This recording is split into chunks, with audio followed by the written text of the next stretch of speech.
ሰላም እና ጤናን እንደ ሁል ጊዜውም እመኝላችኋለሁ። ውድ የስፖርት አፍቃሪያን ስፖርታዊ መረጃዎችን በተለመደው በሰዓታችን ይዘን መተናል።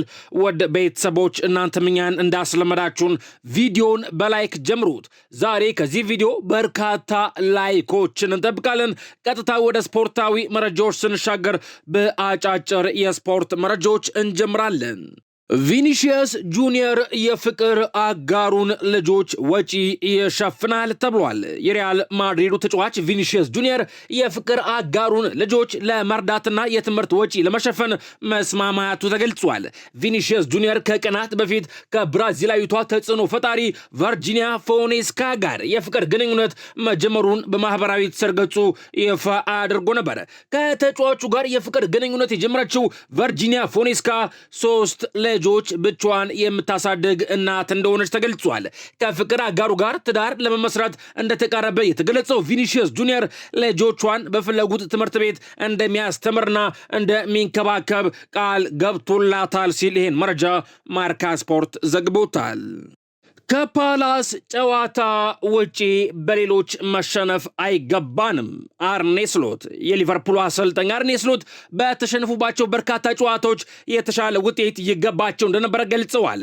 ከክሪስታል ፓላስ ጨዋታ ውጪ በተሸነፍንባቸው ሌሎች ጨዋታዎች የበለጠ ነገር ይገባን ነበር ሲሉ አሰልጣኙ ተናግረዋል። ብዙ የግብ ዕድል እያስተናገድን አይደለም ያሉት አርኔ ስሎት ስለዚህ አጨዋወታችንን ሙሉ መቀየር አያስፈልገንም፣ የተሻለ መንቀሳቀስ ነው ያለብን ብለዋል። ስለ ውል ማራዘም የተጠየቁትም አርኔ ስሎት አሁን ላይ ሙሉ ትኩረቴ ሊቨርፑልን ወደ አሸናፊነት መንገድ መመለስ ነው ሲሉ ምላሽ ሰጥተዋል።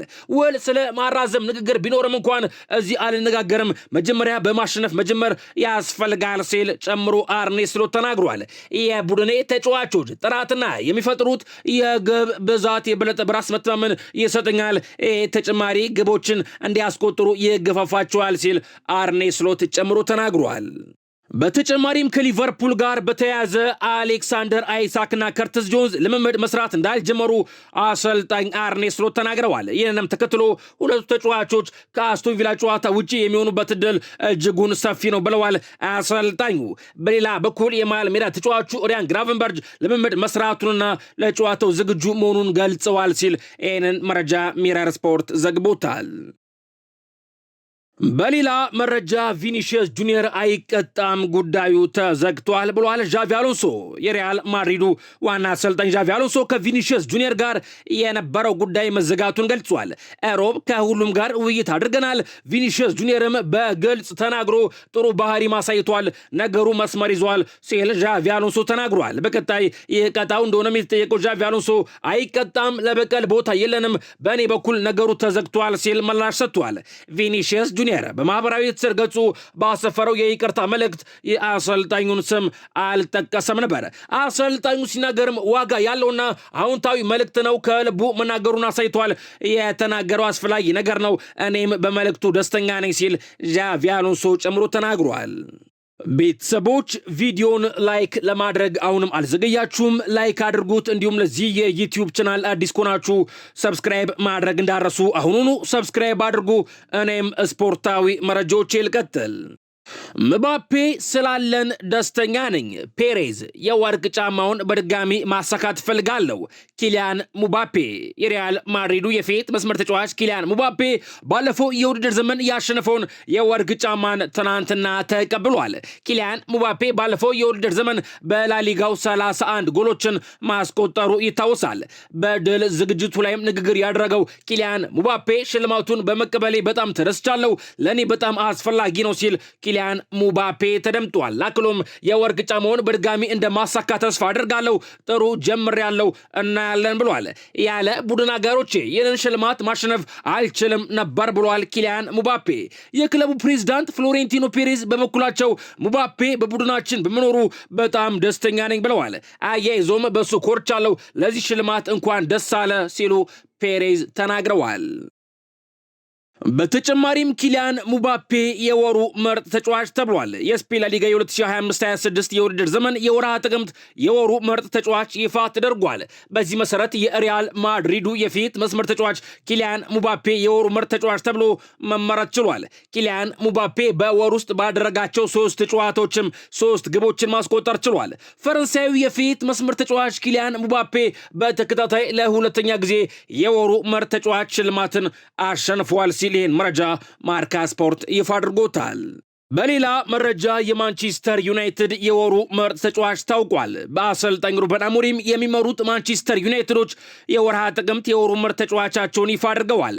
በዚህ መሰረት ካሜሮናዊ የፊት መስመር ተጫዋች ብሪያን መቤሞ የወሩ ምርጥ ተጫዋች ተብሎ መመረጥ ችሏል። ብሪያን መቤሞ በወር ውስጥ ለማንቸስተር ዩናይትድ ባደረጋቸው ጨዋታዎችም 3 ግቦችን አስቆጥሮ 1 ለግብ የሚሆን ኳስ አመቻችቶ ማቀበል ችሏል ተብሏል። ቤተሰቦች የብሪያን መቤሞ አድናቂዎች ካላችሁ ኮሜንት መስጫ ቦክስ ላይ 7 ቁጥርን ጻፉልኝ።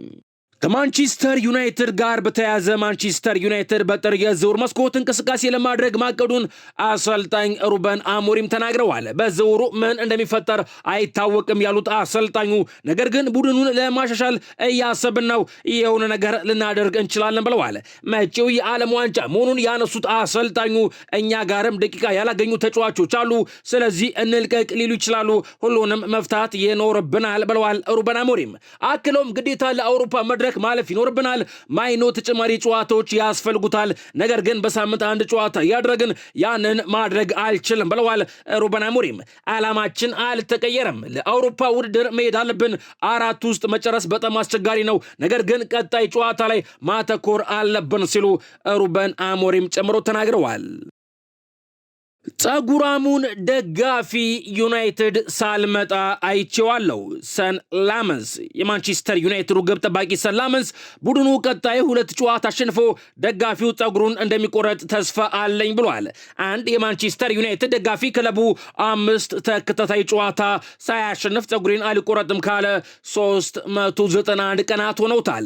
ስለ ደጋፊው አስተያየት እየተጠየቀውም ሰን ላመንስ ደጋፊውን ወደ ማንቸስተር ዩናይትድ ሳልመጣም አውቀዋለሁ ሲል ተደምጧል። ሰን ላመንስ አክሎም ቀጣይ 2 ጨዋታዎችን አሸንፈን ደጋፊው ጸጉሩን እንደሚቆረጥ ተስፋ አደርጋለሁ ሲል ተደምጧል። በሌላ መረጃ ለአርኔ ስሎት ምላሽ አልሰጥም ብሏል ፔፕ ጋርዲዮላ። ሮድሪ ሲመለስ እኛን ማሸነፍ ይከብዳል ሲል ተደምጧል። የማንቸስተር ሲቲው አሰልጣኝ ፔፕ ጋርዲዮላ አሰልጣኝ አርኔ ስሎት ለሰጡት አስተያየት ምላሽ መስጠት አልፈልግም በማለት ተናግሯል። አሰልጣኝ አርኔ ስሎት ከቀናት በፊት ማንቸስተር ሲቲ ቁልፍ ተጫዋቾቹን ባያሰልፍም ያለው ስብስብ ምርጥ ነው ብለው ነበረ። ስለ አርኔ ስሎት አስተያየት ከጋዜጠኞች የተጠየቀውም ጋርዲዮላ ይቅርታ የዜና ከእኔ አታገኙም ሲል ምላሽ ሰጥቷል። ስለ ቡድኑ ያነሳውም ጋርዲዮላ ሮድሪ ወደ ሙሉ አቋሙ ሲመለስና ሁሉም ብቁ ሲሆኑ ለማሸነፍ ከባድ የሆነ ቡድን እንሆናለን፣ ያንን ነው የምንፈልገው ሲል ፔፕ ጋርዲዮላ ጨምሮ ተናግሯል። ፔፕ ጋርዲዮላ ንግግሩን ቀጠል አድርጎም ሊጉ አሁን የበላይ ቡድን ያለውም ብሏል። የማንቸስተር ሲቲው አሰልጣኝ ፔፕ ጋርዲዮላ የእንግሊዝ ፕሪሚየር ሊግ አሁን ላይ በአንድ ቡድን የበላይነት ስር አይደለም ብሏል። ባየርን ሙኒክ ያለው የፕሪሚየር ሊግ ከባዱ ነገር የትኛውንም ክለብ ማሸነፍ ነው ሲባል በተደጋጋሚ ሰምቻለሁ ሲል ፔፕ ጋርዲዮላ ተናግሯል። አያይዞም ምናልባት ባለፉት ዓመታት እኛና ሊቨርፑል ባሳየነው ወጥነትና በየዓመቱ ከ90 ነጥብ በላይ በመሰብሰብ ያንን ነገር ቀይረናል ብሏል። አሁን ፕሪሚየር ሊጉ ወደ ቀድሞ ነገር ተመልሷል። አሁን ላይ ውድድሩን በበላይነት የሚቆጣጠር ቡድን ያለም ሲል ፔፕ ጋርዲዮላ ጨምሮ ተናግሯል። በሌላ መረጃ ጨካኝ መሆን አለብን ብሏል ማይክል አርቴታ። የመድፈኞቹ ዋና አሰልጣኝ ማይክል አርቴታ ቡድኑ ትልልቅ ነገሮችን ካለመ ምህረት የለሽ መሆን እንዳለበት አሳስበዋል። የምንሳተፍባቸውን ሁሉንም ውድድሮች ማሸነፍ ከፈለግን ግዴታ ጨካኝ መሆን አለብን ሲል ማይክል አርቴታ ቡድኑን መክሯል። ስለ ዋንጫ ፉክክሩ የተጠየቀው ማይክል አርቴታ ደረጃው ከመቼውም ጊዜ በላይ እያደገ ነው፣ ከዓመት ዓመት ከፍ እያለ ነው ሲል ተናግሯል። ከትልቅ ቡድኖች ጋር ያደረግናቸውን ጨዋታዎች መልሼ ሳያቸው ነጥብ የወሰድነውም ያጣነውም በጥቃቅን ነገሮች ነው ሲል ማይክል አርቴታ ጨምሮ ተናግሯል። ከአርሰናል ጋር በተያያዘ ጋብሪኤል ማርቲኔሊ ከቡድኑ ስብስብ ውጪ ነው ብሏል ማይክል አርቴታ። የመድፈኞቹ ዋና አሰልጣኝ ማይክል አርቴታ ጋብሪኤል ማርቲኔሊ አሁንም ከቡድኑ ስብስብ ውጪ መሆኑን ገልጿል። ማርቲኔሊ መቼ እንደሚመለስ እስካሁን ድረስ አናውቅም፣ ነገር ግን የዛሬው ጨዋታ ለሱ ይፈጥንበታል ሲል ማይክል አርቴታ ተናግሯል። በሌላ በኩል የተከላካይ ስፍራ ተጫዋቹ ዊሊያም ሳሊባ ለጨዋታው መድረሱን አይተን እንወስናለን ብሏል። እንዲሁም ጋብሪኤል ጄሱስ፣ ኦዴጋርድ፣ ማዱኬና ካይ ሃቨርትዝ በአሁኑ መንገድ መሻሻል ካሳዩ በቅርቡ እንደሚመለሱ ማረጋገጥ እፈልጋለሁ ሲል ማይክል አርቴታ ጨምሮ ተናግሯል። በሌላ መረጃ ፖል ፖግባ በድጋሚ ጉዳት አጋጥሞታል እየተባለ ነው። ፈረንሳዊ የሞናኮ የመሃል ሜዳ ተጫዋች ፖል ፖግባ በትናንትናው የሞናኮ ልምምድ ላይ አለመሳተፉ ተገልጿል። ፖል ፖግባ ከትናንት በስቲያ በነበረ ልምምድ ላይ የቁርጭምጭሚት ጉዳት እንዳጋጠመው የፈረንሳይ መገናኛ ብዙሃን ዘግበዋል። ፖል ፖግባ ሞናኮ ዛሬ ከፓሪስ ጋር በሚያደርገው ጨዋታ ወደ ሜዳ ይመለሳል ተብሎ ሲጠበቅ ነበር። ይሁን እንጂ ፖል ፖግባ በዛሬው ጨዋታ ይሳተፋል ተብሎ እንደማይጠበቅ ይህን መረጃ ለኢኪፕ ዘግቦታል። ሊያም ዴላፕ ይቅርታ ጠይቋል። ኤንዞ ማሪስካ የሰማያዊዎቹ አሰልጣኝ ኤንዞ ማሪስካ ሊያም ዴላፕ ለተመለከተው ቀይ ካርድ ቡድኑን ይቅርታ እንደጠየቀ ገልጸዋል። ስለ ሊያም ዴላፕ ማውራት አልፈልግም፣ ስህተት መስራቱን ያውቃል፣ ታሪኩ ተዘግቷል ሲሉ አሰልጣኝ ኤንዞ ማሪስካ ተናግረዋል። አክለውም እሱ ከጨዋታው በኋላ መልበሻ ቤት ውስጥ ሁሉንም ሰው ይቅርታ ጠይቋል ሲሉ ተናግረዋል። ረጅም የእጅ ወርወሮችን እንዴት መላመድ እንዳለብንና መከላከል እንዳለብን እየሰራ ነው ሲሉ ኤንዞ ማሪስካ ጨምረው ተናግረዋል። በሌላ በኩል አሰልጣኙ ጃኦ ፔድሮ፣ ሞይሰስ ካይሴዶና ኤንዞ ፈርናንዴዝ ለዛሬ ምሽቱ የቶተናም ጨዋታ ዝግጁ እንደሆኑ አረጋግጠዋል ሲል ቤተሰቦች ይህን መረጃ ዘ አትሌቲክስ ዘግቦታል። ቶተናም ዛሬ እንድገኝ ግብዣ ልኮልኛል። ጆን ቴሪ የቀድሞ የቼልሲ ተጫዋች ጆን ቴሪ ቶተናም በዛሬው የለንደን ደርቢ ጨዋታ ስታዲየም እንድገኝ ጋብዘውኛል ሲል ተደምጧል። የዛሬውን ጨዋታ እንድታደም ቶተናሞች ግብዣ አቅርበውልኛል ሲል ጆን ቴሪ ተናግሯል። ጆን ቴሪ አክሎም ጨዋታው ከመጀመሩ 1 ደቂቃ በፊት ወደ ስታዲየሙ እንድገኝ ጋብዘውኛል። በዚህ 1 ደቂቃ ውስጥም የዋንጫ ክፍላቸውን አስጎብኝተውኝ ጨዋታው ሲጀምር ወንበሬ ላይ ያስቀምጡኛል ሲል ጆን ቴሪ ጨምሮ ተናግሯል። ቤተሰቦች ዛሬ ምሽት በለንደን ደርቢ ቶተንሃም ሆትስፐር ከቼልሲ ጋር ይጫወታሉ። የጨዋታውን ውጤት ቅድመ ግምታችሁን ኮሜንት መስጫ ቦክስ ላይ ጻፉልኝ። ቤተሰቦች ዛሬ በአውሮፓ ታላላቅ ሊጎች ውስጥ የሚደረጉ በርካታ ተጠባቂ ጨዋታዎች አሉ። ምሽት 12 ሰዓት ላይ በርንሌ ከአርሰናል፣ ኖቲንጋም ፎረስት ከማንቸስተር ዩናይትድ፣ ብራይተን ከሊድስ ዩናይትድ ጋር ይጫወታሉ። እንዲሁም ምሽት 1 ሰዓት ላይ ደግሞ ፒኤስጂ ከኒስ ጋር የሚጫወት ይሆናል። ምሽት 2 ሰዓት ላይ ናፖሊ ከኮሞ፣ ምሽት 2 ሰዓት ተኩል ላይ ቼልሲ ከቶተንሃም ሆትስፐር የለንደን ደርቢ ጨዋታቸውን ያደርጋሉ። እንዲሁም ባየርን ሙኒክ ከባየር ሊቨርኩሰን የሚጫወቱ ይሆናል።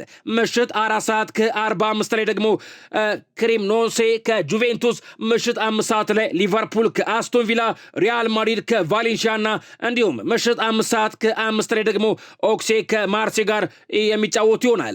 የጨዋታዎቹን ውጤቶች ቅድመ ግምቶቻችሁን ኮሜንት መስጫ ቦክስ ላይ ጻፉልኝ። ውድ ቤተሰቦች ለዛሬ ያስኩላችሁ አጫጭር የስፖርት መረጃዎች እነዚህ ነበሩ። በሌሎች የስፖርት መረጃዎች ነገ ቀኑ እሁድ ነው። ልክ እንደተለመደው ቀን 7 ሰዓት ላይ ተመልሰን እንመጣለን። ለምታሳዩን ሁሉ ድጋፍ፣ ለአስተያየቶቻችሁ፣ ለሐሳቦቻችሁ በድጋሚ ማመስገን እፈልጋለሁ። ተመልሰን እስከምንገናኝ እስከ ነገ ሰላምና ጤናን እንደ ሁልጊዜውም እመኝላችኋለሁ።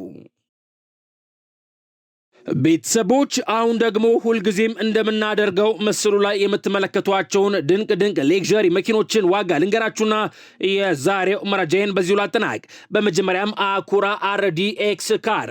ይህ ድንቅ መኪና በአሜሪካን ፕራይስ በአሜሪካን ዶላር ከ46050 የአሜሪካን ዶላር ጀምሮ እስከ 55800 የአሜሪካን ዶላር ድረስ እየተሸጠ ይገኛል። ይህ በእኛ በኢትዮጵያን ብር ስንመለከተው ከ7 ሚሊዮን 80,187 ብር ጀምሮ እስከ 8,579,250 ብር ድረስ እየተሸጠ ይገኛል። አሁን ደግሞ ምስሉ ላይ የምትመለከቱት ሌክዠሪ ካር ካዲላክ ኤስካልዴ ካር የድንቅ መኪና በአሜሪካን ፕራይስ በአሜሪካን ዶላር ከ93695 የአሜሪካን ዶላር ጀምሮ እስከ 170595 የአሜሪካን ዶላር ድረስ እየተሸጠ ይገኛል። ይህ በእኛ በኢትዮጵያን ብር ስንመለከተው ከ14 ሚሊዮን 405606 ብር ጀምሮ እስከ 26 ሚሊዮን 228981 ብር ድረስ እየተሸጠ ይገኛል። አሁን ደግሞ ምስሉ ላይ የምትመለከቱት ሌክዠሪ ካር የድንቅ መኪና ሌክሰስ ኤሌክስ ካር ይባላል። የድንቅ መኪና በአሜሪካን ፕራይስ በአሜሪካን ዶላር ከ17350 የአሜሪካን ዶላር ጀምሮ እስከ 116350 የአሜሪካን ዶላር ድረስ እየተሸጠ ይገኛል። ይህ በእኛ በኢትዮጵያን ብር ስንመለከተው ከ16 ሚሊዮን 505062 ብር ጀምሮ እስከ 17 ሚሊዮን 888812 ብር ድረስ እየተሸጠ ይገኛል።